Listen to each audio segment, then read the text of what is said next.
अस्सलाम वालेकुम। Welcome to my channel real Urdu.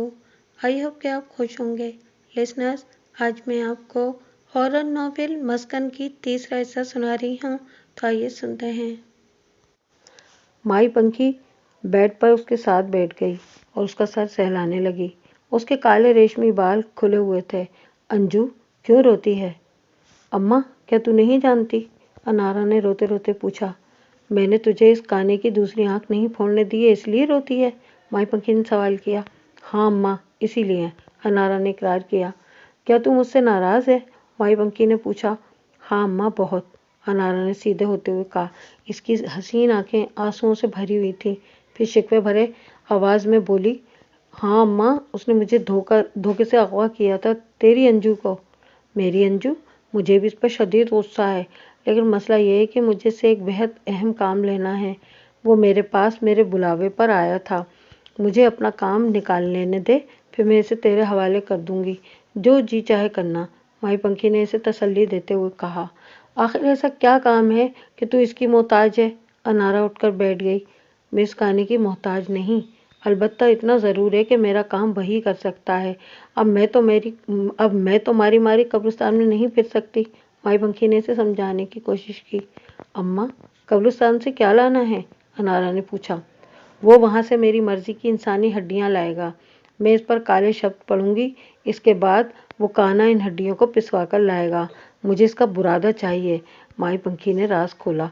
अम्मा, तू हड्डियों के सुरमे का क्या करेगी? अनारा ने सवाल किया। इस रात से फिलहाल मैं पर्दा नहीं उठा सकती, माई पंखी बोली और उठकर खड़ी हो गई। अम्मा बैठ ना, कहाँ जा रही है? अनारा ने कहा।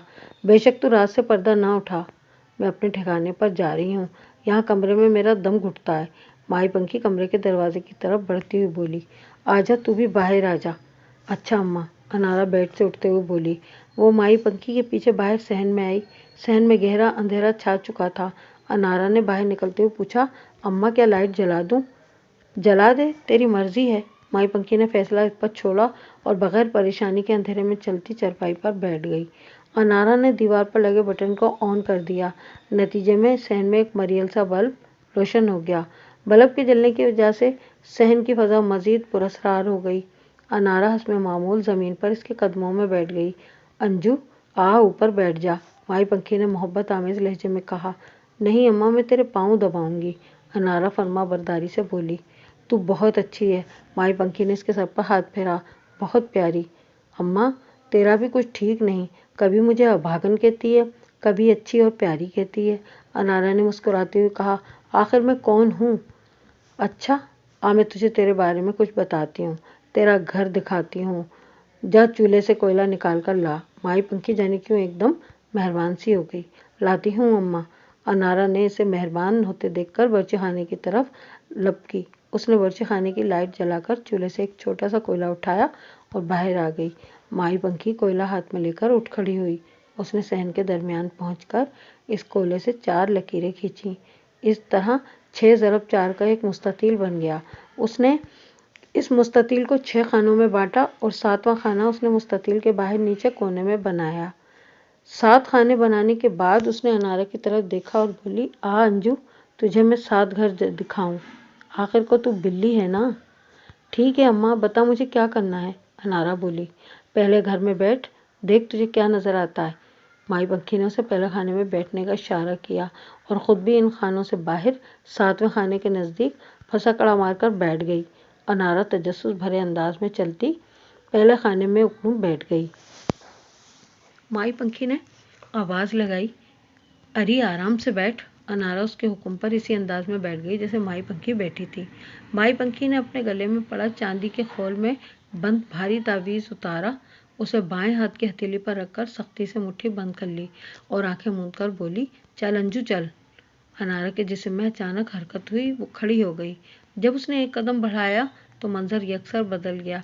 अब यहाँ सहन था, न नीम का दरख्त था, सामने माई पंखी थी, न कुछ नज़र आ रहा था, लेकिन माई पंखी की आवाज़ आ रही थी। वो कह रही थी, हाँ अंजू, कहाँ है तू? अंजू ने चारों तरफ नज़र दौड़ाई और फिर बोली, मेरे चारों तरफ झोंपड़ियाँ हैं और मैं एक झोंपड़ी के सामने खड़ी हूँ। चल झोंपड़ी के अंदर चल। माई पंखी ने इसे हुक्म दिया। मैं अंदर आ गई। अंजू ने बताया।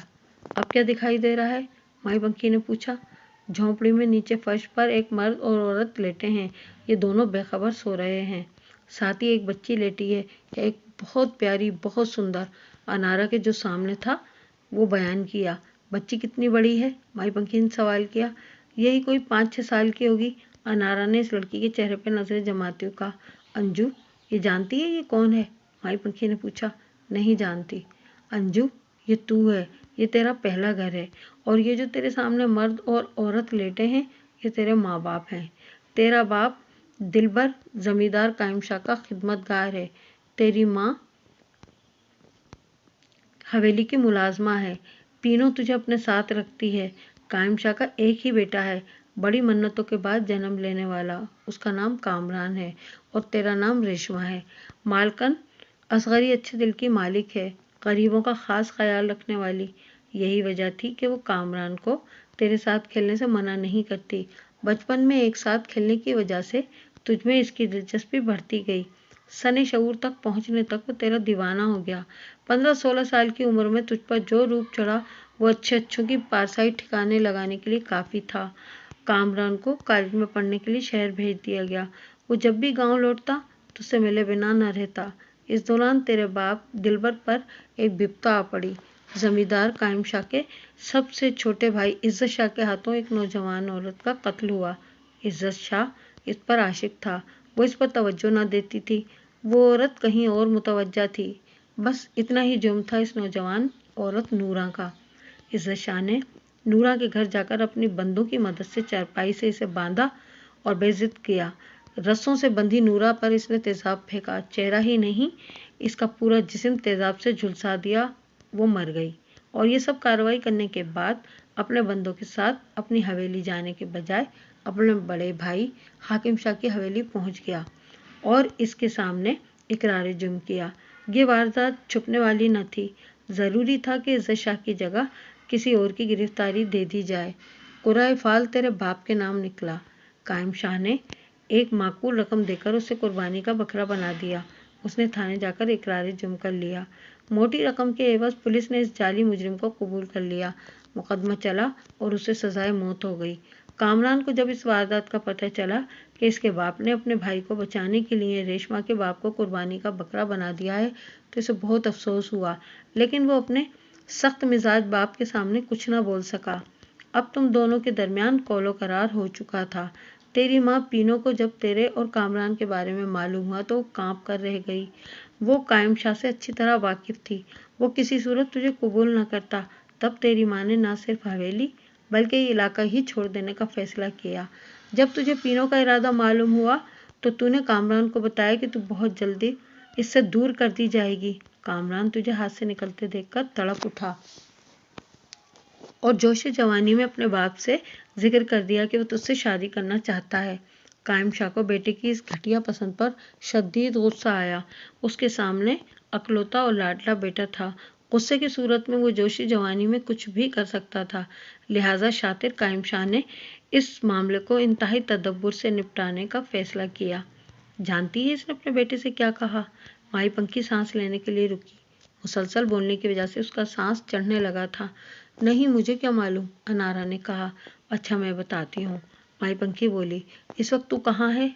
अम्मा, मैं तेरी कहानी के मुताबिक सफ़र कर रही हूँ। मैं वही कुछ देख रही हूँ जो तू मुझे सुना रही है। चल फिर ठीक है, सुनती जा और देखती जा। माई पंखी का सांस दुरुस्त हो चुका था। उसने आगे की दास्तान सुनानी शुरू कर दी। कायम शाह ने अपने बेटे की बात सुनकर बड़े नर्म लहजे में कहा कि बेटा, तू फिक्र न कर, जहाँ तू चाहेगा वहाँ तेरी शादी हो जाएगी।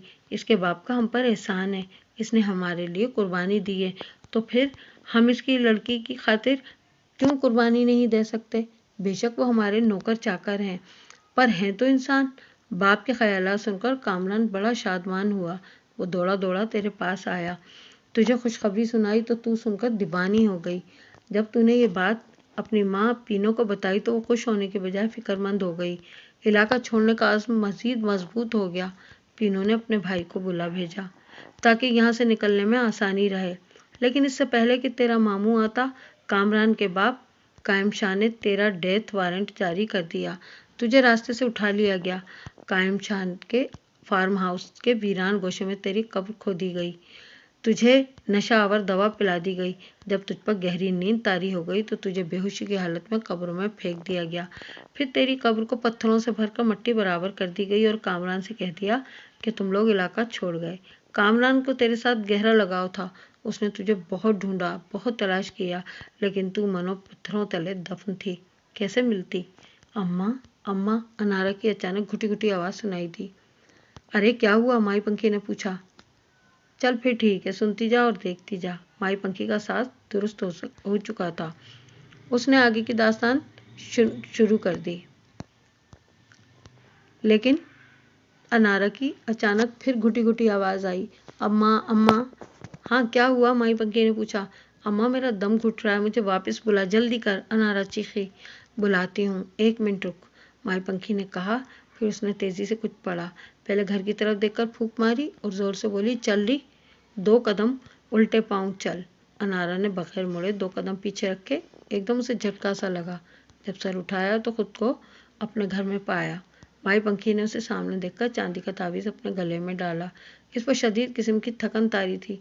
वो बड़ी मुश्किल से उठी और चारपाई पर जा लेटी और बोली, अंजू मैं थक गई हूँ। अम्मा क्या मैं तेरा जिस्म दबाऊं?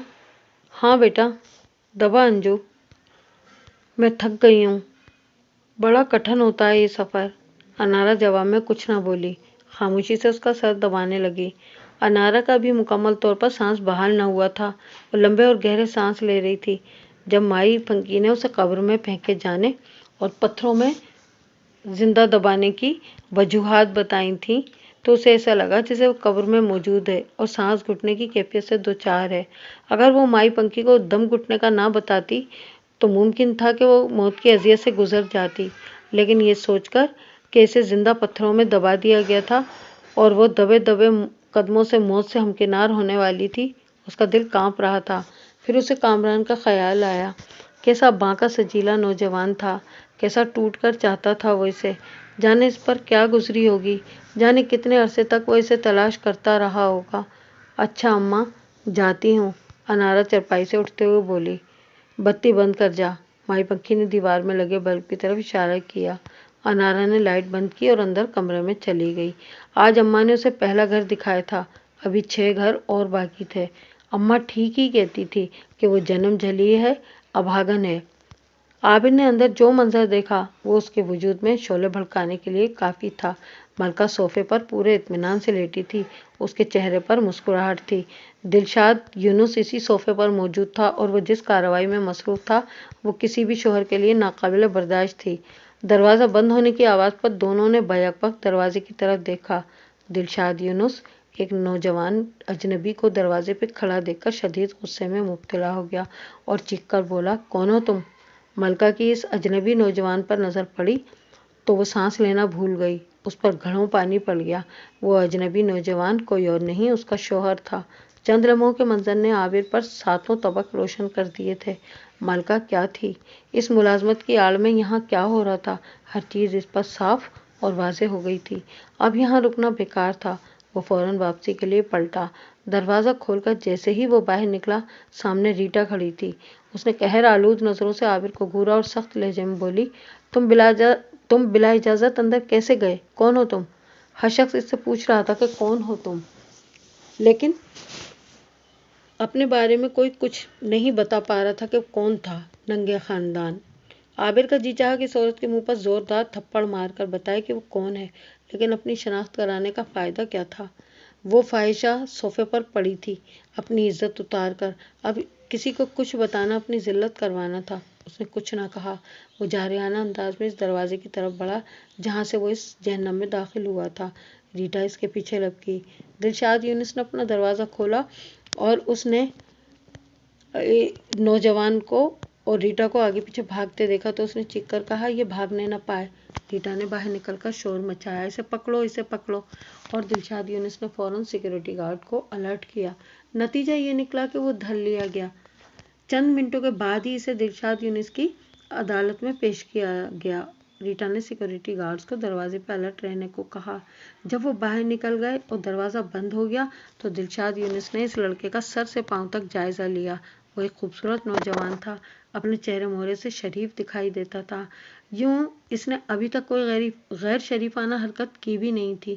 وہ اندر آیا، اس نے دیکھا اور پھر فوراً ہی پلٹ گیا تھا۔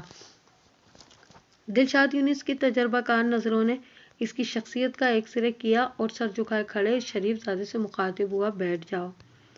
لیکن عابر کے جسم میں کوئی حرکت نہ ہوئی، وہ سر جھکائے کھڑا رہا۔ وہ کیا نظریں اٹھاتا اور نظریں اٹھا کر کیا دیکھتا؟ کیا اس بے وفا کو دیکھتا جسے بنا جانے مر گیا تھا، جس کے لیے اس نے اپنا گھر، اپنے والدین اور چاہنے والی بہن تیاگ دی تھی؟ اب سر اٹھانے کو کیا رہ گیا تھا؟ ملکہ نے اس کا سر جھکا دیا تھا۔ اسے خیال آیا کہ ملکہ نے اسے پہلے ہی دن خبردار کیا تھا کہ مٹنے سے پہلے مجھے جان تو لو کہ میں کون ہوں، لیکن اس نے پرواہ کہاں کی تھی، بس اپنی محبت کو اہم جانا تھا۔ تم جو بھی ہو میری ہو، تو عابر علی نثار اب بھگتو۔ ریٹا یہ اندر کیسے آیا؟ دلشاد یونس نے ریٹا کو گھور کر دیکھا۔ جی وہ میں کمرے میں موجود نہ تھی، واش روم میں تھی، ریٹا نے جواب دیا۔ ہاں جی آپ بولیں۔ دلشاد یونس نے عابر کو دیکھا۔ آپ کون ہیں؟ میں کون ہوں ان سے پوچھ لیں۔ عابر کی آواز میں لرزش تھی۔ کس سے پوچھوں؟ ریٹا سے؟ دلشاد یونس نے وضاحت چاہی۔ جی نہیں، ان سے۔ عابر نے ملکہ کی طرف بغیر دیکھے اشارہ کیا، وہ صوفے پر بیٹھی تھی۔ اوہ اچھا، تو تم ملکہ کی تلاش میں اندر آ گئے تھے۔ وقار یونس کو بات کی تہہ تک پہنچنے میں دیر نہ لگی، پھر وہ ملکہ کی طرف مڑا اور اس سے مخاطب ہو کر بولا، ملکہ کیا یہ تمہارا منگیتر ہے؟ نہیں سر۔ پھر کون ہے؟ کیا تمہارا کوئی رشتہ دار ہے؟ جی سر، میرا گہرا رشتہ دار، یہ میرے شوہر ہیں، ملکہ نے دلشاد یونس کی آنکھوں میں آنکھیں ڈال کر مضبوط لہجے میں کہا۔ یہ بتاتے ہوئے اچانک اس کے مزاج میں تبدیلی آئی تھی۔ تم شادی شدہ ہو؟ دلشاد یونس کے لیے یہ انکشاف تھا، وہ حیران رہ گیا تھا۔ جی سر، ملکہ نے صاف اور واضح لہجے میں کہا۔ لیکن مجھے تو تمہارے باپ نے بتایا تھا کہ ابھی تمہاری شادی نہیں ہوئی ہے۔ ہونے والی ہے تو کیا اس نے جھوٹ بولا تھا؟ یہ تو وہی بتا سکتے ہیں، ملکہ نے جواب دینے سے انکار کر دیا۔ تم نے جب اس آفس کو جوائن کیا اس وقت تم شادی شدہ تھی؟ جی سر، میری شادی ہوئے کئی ماہ ہو چکے تھے۔ اچھا ٹھیک ہے۔ دلشاد یونس کو یکدم غصہ آ گیا۔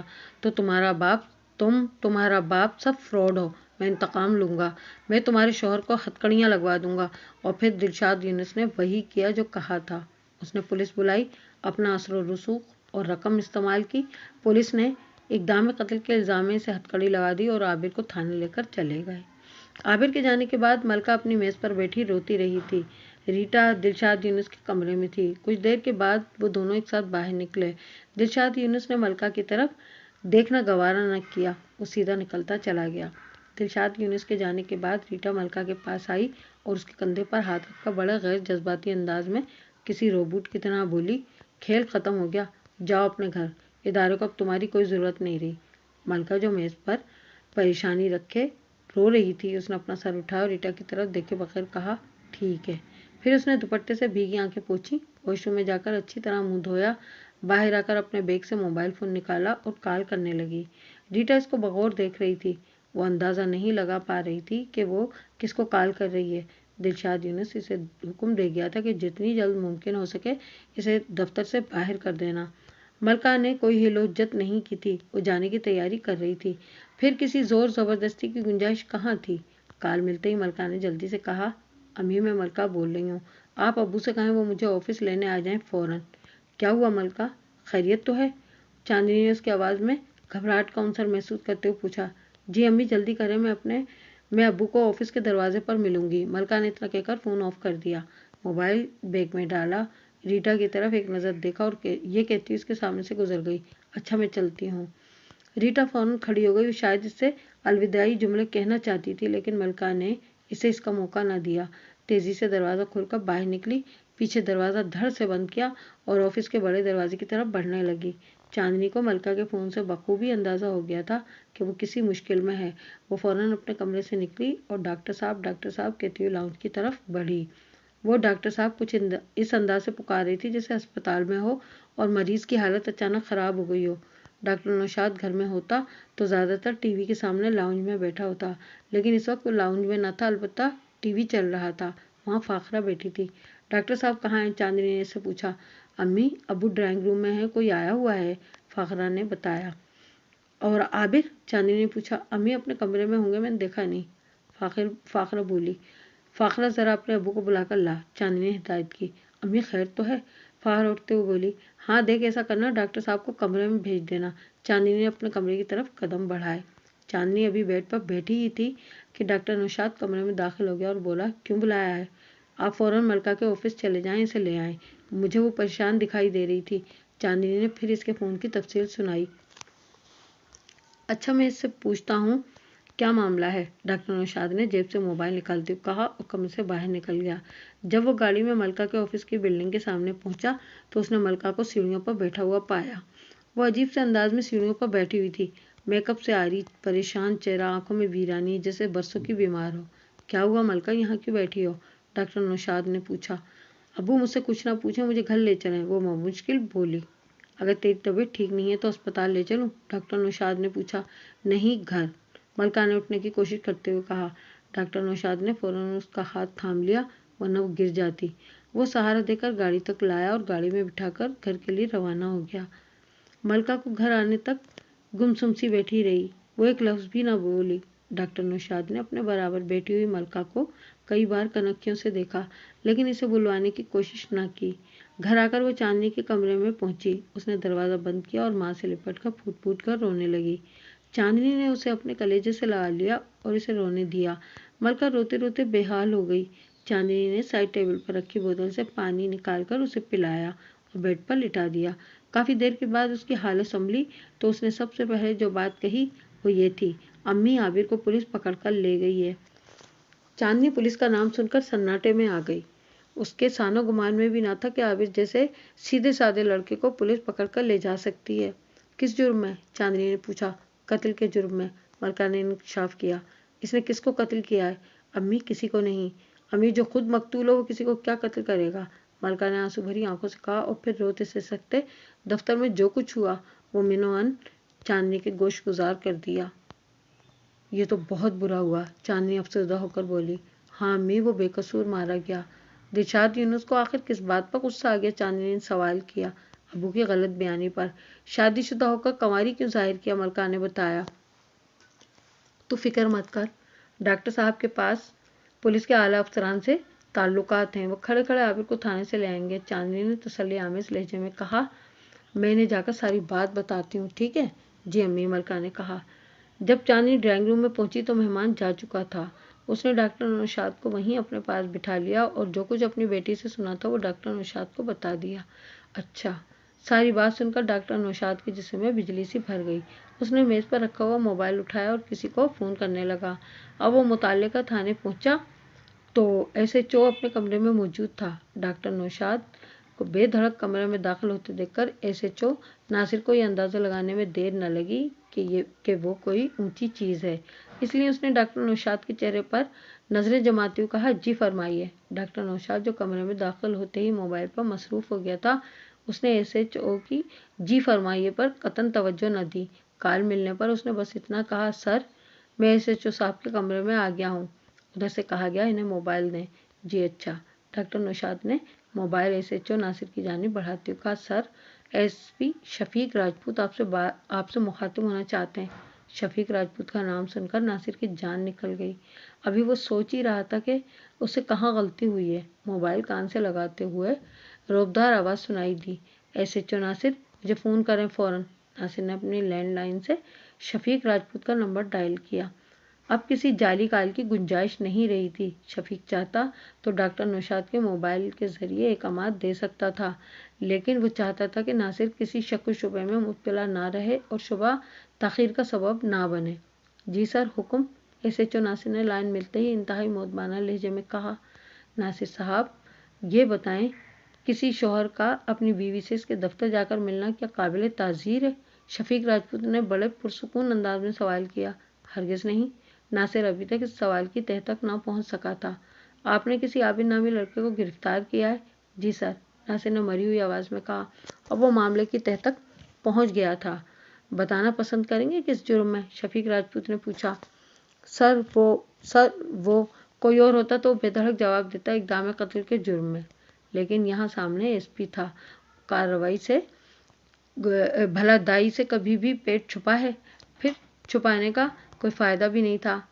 मैं बता देता हूँ, तुमने इक़दाम कत्ल के इल्ज़ाम में से गिरफ्तार किया है और आला कत्ल भी बरामद कर लिया है, और ये काम तुमने दिलशाद यूनुस जैसे अय्याश शख्स की ख्वाहिश पर किया है। अब मैं तुम्हें हुक्म देता हूँ कि इस मासूम लड़के को फिलफौर छोड़ दो, और जो रकम तुमने दिलशाद यूनुस से ली है वो जाकर इसके मुंह पर दे मारो, और इसे मेरी तरफ से पैगाम देना कि वो दफ्तर में बैठकर जो कुछ करता है हमें इसका अच्छी तरह अंदाज़ा है। बेहतर होगा कि वो अय्याशी का ठिकाना बदल ले, वरना मीडिया के साथ छापा पढ़वाते मुझे देर न लगेगी। एसएचओ नासिर, क्या तुमने मेरी बात समझ ली? शफीक राजपूत ने जवाब का मौका फराहम किया। जी सर, मैं समझ गया, अच्छी तरह समझ गया, आप बेफिक्र हो जाएं, नासिर ने जल्दी से कहा। और देखो, इस लड़के से माफ़ी मांगना हरगिज़ न भूलना। तुमने इस मासूम लड़के के साथ बहुत जुल्म किया है। इस वक्त से डरो जब तुम्हारे बेटे के साथ कोई ऐसा ही जुल्म करे। ओके? शफीक राजपूत ने फ़ोन बंद कर दिया। रिसीवर रखकर नासिर ने गहरा और ठंडा सांस लिया।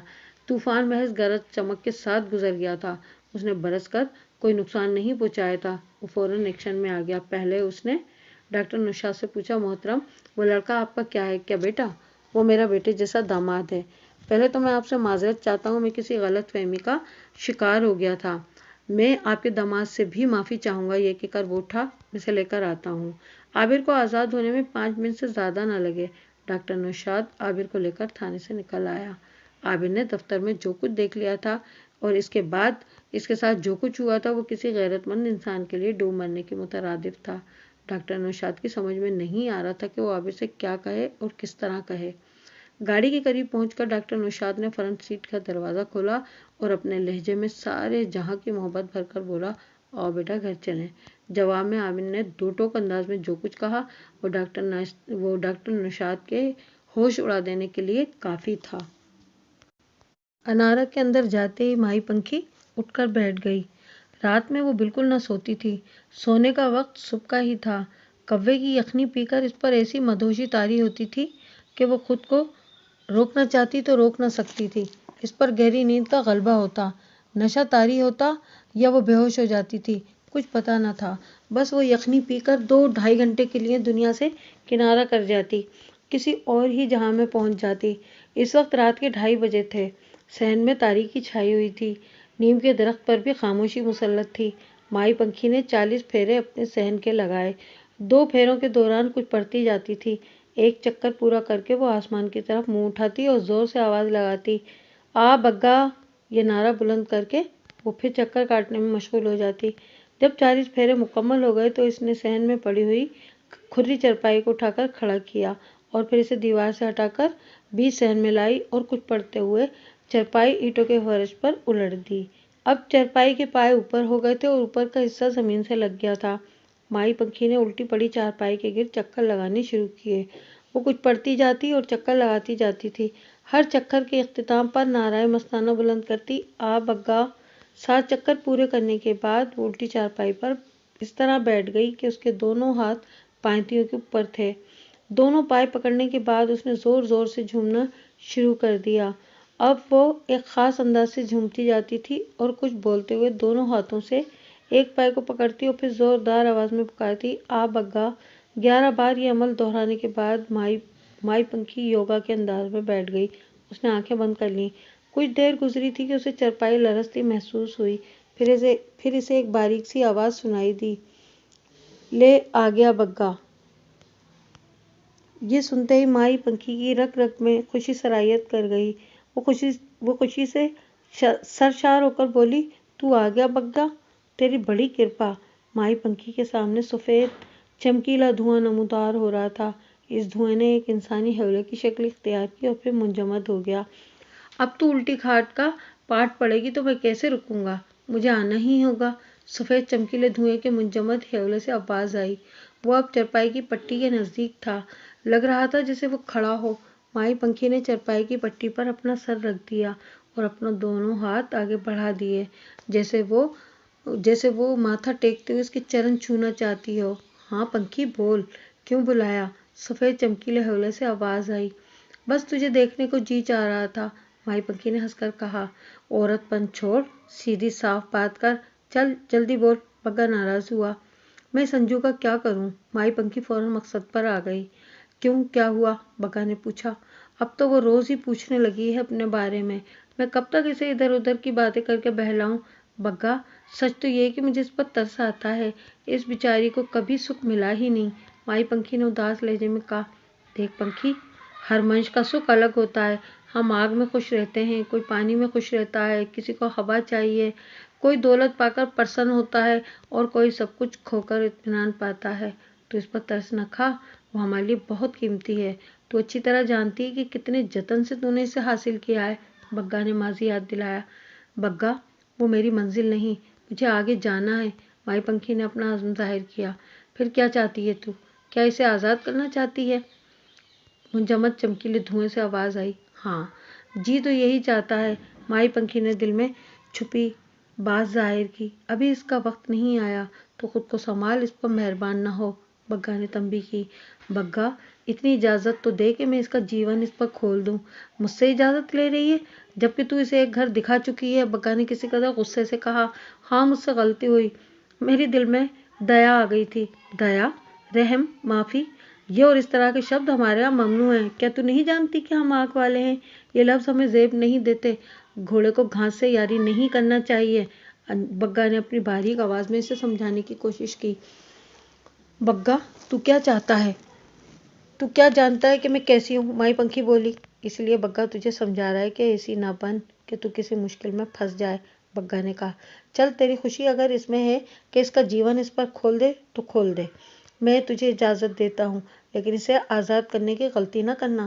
پھر کہتا ہوں کہ اس کا وقت نہیں آیا، جب آئے گا تو بتا دوں گا۔ ٹھیک ہے، کوئی اور بات کر یا میں چلوں؟ ٹھیک ہے بگا، تو جا، تیری مہربانی کہ تو آیا۔ مائی پنکھی نے ایک مرتبہ پھر اس کے سامنے ماتھا ٹیک کر چرن چھوئے۔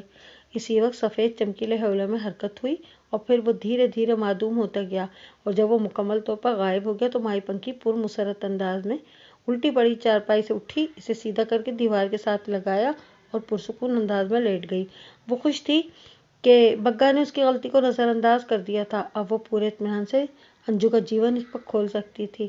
انجو کا خیال آتے ہی اس نے گردن موڑ کر دروازے کی طرف دیکھا تو اسے دکھائی نہ دی۔ اس نے سوچا وہ اندر ہی سو رہی ہوگی۔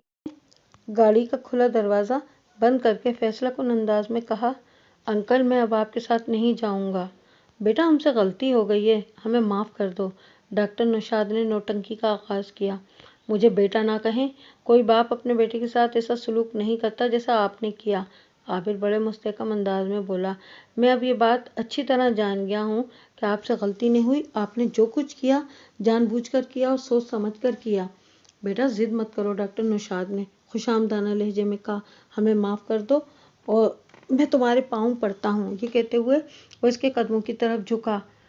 چھوڑیں یہ ساری ڈرامہ بازی۔ عابر یکدم پیچھے ہٹتے ہوئے بولا، جائیں اور اپنی بیٹی کے لیے کوئی نیا باس تلاش کر لیں۔ ہونا تو یہ چاہیے تھا کہ میں سزا کے طور پر ملکہ کو طلاق نہ دوں، لیکن میں جانتا ہوں کہ اس سے آپ کی صحت پر کوئی اثر نہ پڑے گا، عزت میری خراب ہوگی۔ میرے حق میں بہتر یہی ہے کہ میں اسے یہیں کھڑے کھڑے آزاد کر دوں اور اپنی راہ لوں۔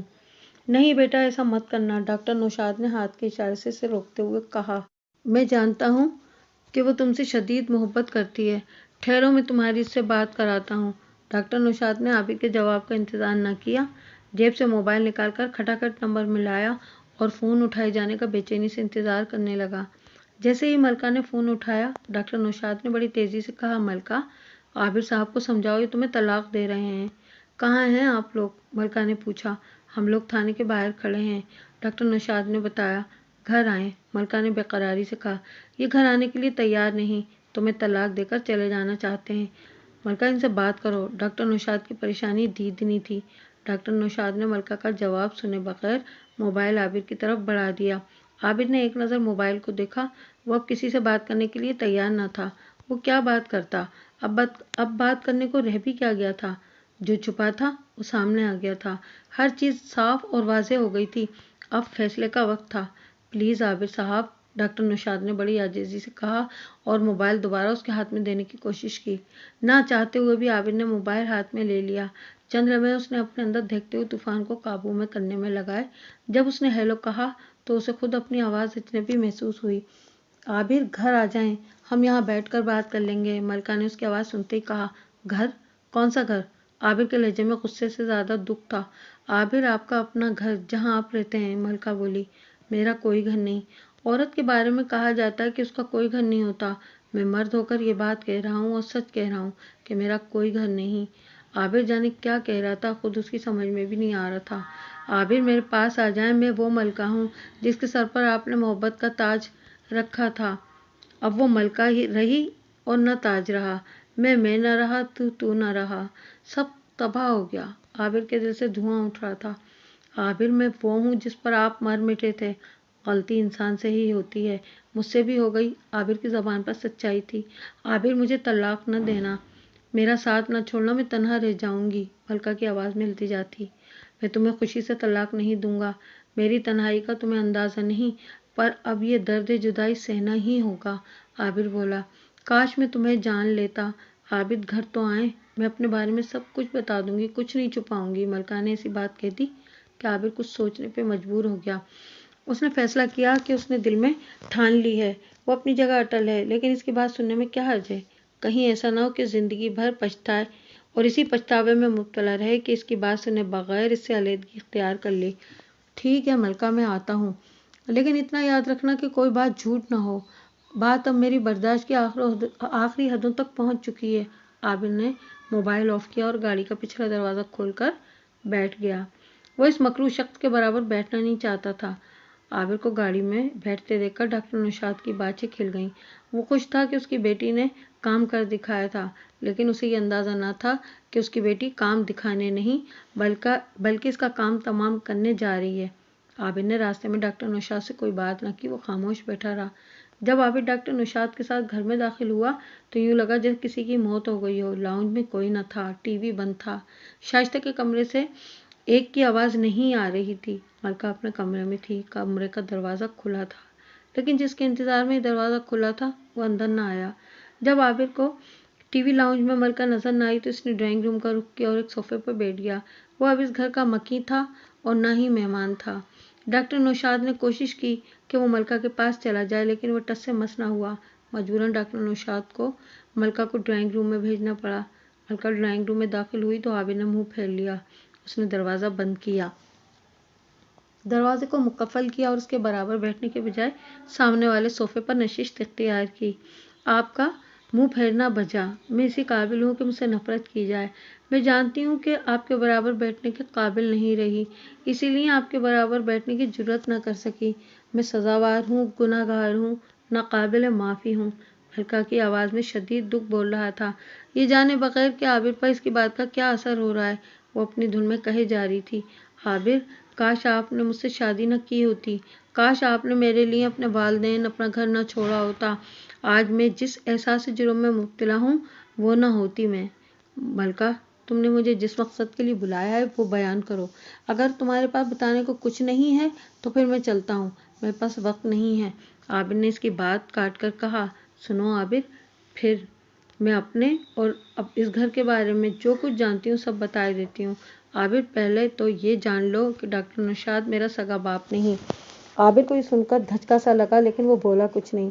डॉक्टर नौशाद मेरा ही क्या, हम 7 बहनों में से किसी का भी बाप नहीं है। हमारे माशरे में मर्द तो 4 शादियां कर लेता है, लेकिन कभी ये नहीं सुना होगा कि किसी औरत ने 4 शादियां की हों। मेरी माँ चांदनी ने रिकॉर्ड तोड़ा है, उसने 4 शादियां की।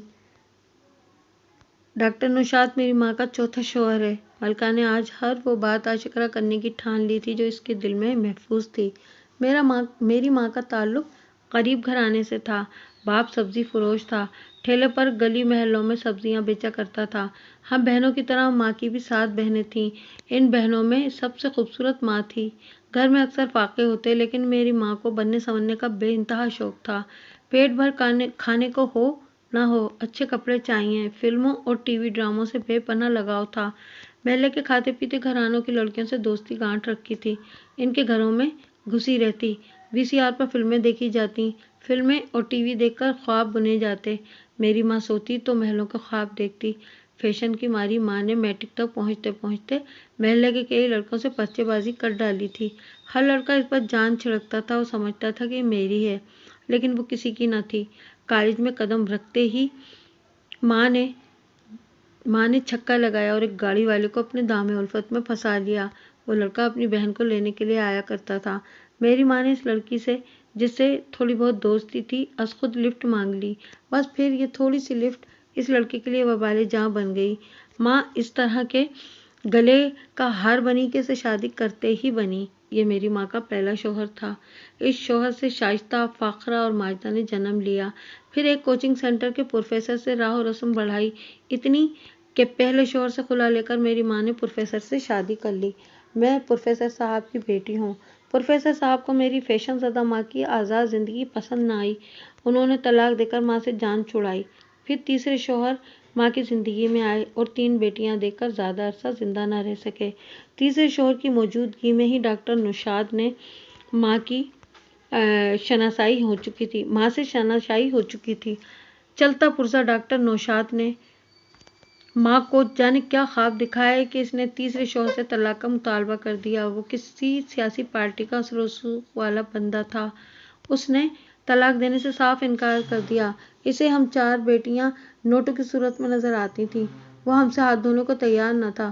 سنا ہے ماں اور ڈاکٹر نوشاد نے مل کر اسے قتل کر دیا۔ اس طرح تیسرے شوہر سے نجات پانے کے بعد ماں نے ڈاکٹر نوشاد سے نکاح کر لیا۔ ڈاکٹر نوشاد نے ماں کو ہر وہ چیز دے دی جس کی وہ خواہش مند تھی۔ میری ماں کو کپڑوں اور زیورات سے عشق تھا۔ میری ماں روکھی سوکھی کھا کر گزارا کر سکتی ہے، لیکن اچھے کپڑوں اور نت نئے زیورات کے بغیر وہ ادھوری ہے۔ ماں کی چوتھے شوہر سے خوب گاڑی چھننے لگی۔ دونوں نے مل کر ہمیں بیرر چیک بنا لیا۔ اگر ہم میں سے کوئی بہن کیش ہونے سے انکار کرتی تو اس کا کھانا پینا بند کر کے قید کر دیا جاتا۔ بھوک و پیاس اور قید و تنہائی ہمارے ہوش ٹھکانے لگا دیتی۔ یوں بھی ہم نے اپنے بچپن سے اپنی ماں کو آزاد روپ میں دیکھا تھا۔ گھر کا ماحول ایک دم کھلا تھا۔ ہمارے چاروں طرف گنگا بہہ رہی تھی۔ ہمیں تو ہاتھ دھونے ہی تھے۔ ڈاکٹر نوشاد انتہائی اثر و رسوخ والا شخص ہے۔ اسے مشکل سے مشکل کام بتا دیں، وہ اس کو آسان بنا دیتا ہے۔ کسی کی کہیں کوئی گوٹ پھنسی ہو، کوئی فائل رکی ہو، ترقی نہ ہو رہی ہو اور ملازمات دلوانی ہو تو ڈاکٹر نوشاد سے لوگ رجوع